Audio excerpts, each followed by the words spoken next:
Hello' everyone, কি খবৰ আপোনালোকৰ? ভালনে? ময়ো ভালে আছো।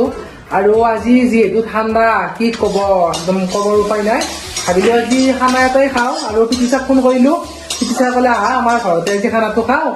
আৰু পিটিছাৰ ঘৰত আহিলোঁ, আহি পেলাই পিটিছাৰ পুৰাই মোক চাওকচোন গাইছ, এক বাতি কমলা টেঙা দিছে, একদম খাব ইচ্ছা নোহোৱা গৈছে। আপোনালোকৰ লোভ লাগিছে নে বাৰু? আৰু ইফালে পিটিছা আৰু মই আজি আহিছোঁ পিটিছাৰ ঘৰত। পিটিছা ঠাণ্ডা কেনেকুৱা কোৱা? কালি পৰহিতকে আজি কম মানে আৰু হ'লেও আছে ইমান নোহোৱা নহয়। সেইকাৰণে আমি বোলে খানা এটা খাওঁ। অকল আমি বেলেগ নাখাওঁ, আজি আমি অকল চিকেন ফ্ৰাই, অকণমান জ্বালা দি আছে বেছিকে, তেলত ফ্ৰাই পুৰা আৰু ভাত।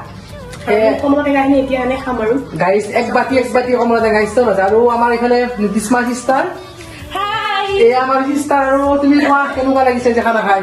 হাঁহটো খাব লাগে। বৰ্তমান খোৱা নাই আৰু খামহে। কেনেকুৱা লাগিছে? আৰু ইমান ঠাণ্ডা দিনত খানা খাই ভালে লাগে, গৰমৰ দিনতকে।